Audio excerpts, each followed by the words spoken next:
बिहार के इस बजट में बिहार का जिक्र है, इसलिए उस पर दो शब्द कहना चाहता हूं। बिहार को सिर्फ भाषण मिले हैं। इस बजट में बिहार का जितना जिक्र हुआ उतना किसी और राज्य का नहीं हुआ और लोगों को ये गलतफहमी हुई कि बिहार को बहुत कुछ दिया गया है। वित्त मंत्री की मधुबनी प्रिंटिंग वाली साड़ी की चर्चा तो हो रही है, लेकिन बिहार के विकास की नहीं। हमें बजट भाषण नहीं, वास्तविक आवंटन चाहिए। आज हमारे पास उद्योग नहीं है, हमारे पास खनिज नहीं है, कल कारखाने नहीं है। हम पूरी तरह से सिर्फ कृषि पर निर्भर करते हैं। बिहार को विशेष राज्य या विशेष पैकेज देने की बात होनी चाहिए थी, लेकिन वो सही ढंग से नहीं हुई है। सिर्फ गोल गोल घुमाने का काम हुआ है। ग्रामीण विकास का बजट घटा दिया गया।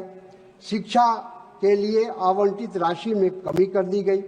खाद और फूड सब्सिडी में कटौती कर दी गई। बिहार के इस बजट में बिहार का जिक्र है, इसलिए उस पर दो शब्द कहना चाहता हूं आपकी इजाजत से कि बिहार को सिर्फ भाषण मिले हैं।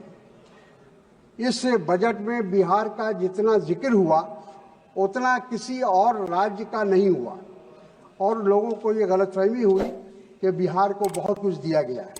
वित्त मंत्री की मधुबनी प्रिंटिंग वाली साड़ी की चर्चा तो हो रही है, लेकिन बिहार के विकास की नहीं। हमें बजट भाषण नहीं, वास्तविक आवंटन चाहिए। बिहार को विशेष राज्य का दर्जा देने का जो वादा किया गया था उस पर कोई अमल नहीं हुआ। हम सब जानते हैं कि बिहार और झारखंड के बंटने के बाद बिहार की जो आर्थिक स्थिति है वो बहुत ही दयनीय है। आज हमारे पास उद्योग नहीं है, हमारे पास खनिज नहीं है, कल कारखाने नहीं है। हम पूरी तरह से सिर्फ कृषि पर निर्भर करते हैं। वैसी हालत में बिहार को विशेष राज्य या विशेष पैकेज देने की बात होनी चाहिए थी, लेकिन वो सही ढंग से नहीं हुई है। सिर्फ गोल गोल घुमाने का काम हुआ है। मखाना बोर्ड का जिक्र तो हुआ, लेकिन उससे कितनी वित्तीय मदद मिलेगी उसकी कोई जानकारी इस बजट के भाषण में नहीं है। देश को बजट से बहुत उम्मीद थी। सभापति महोदया, माननीय पिछले बजट से इस बजट के बीच 2.5 लाख करोड़ का अंतर आया है, लेकिन इसमें से मात्र 4,000 करोड़ रुपए खेती किसानी में और 1,000 करोड़ रुपए ग्रामीण विकास में दिए गए।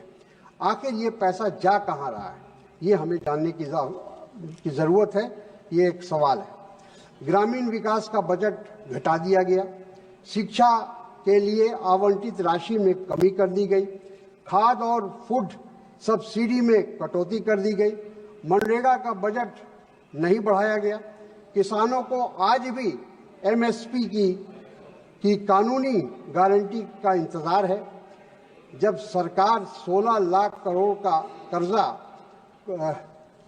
कोऑपरेटिव्स का माफ कर सकती है और केंद्रीय कर्मचारियों के लिए 8वां वेतन आयोग का खर्च जो लगभग 1 लाख करोड़ आएगा वो उठा सकती है, तो क्यों नहीं 16 करोड़ जो किसानों के लिए 26,000 करोड़ खर्च कर हम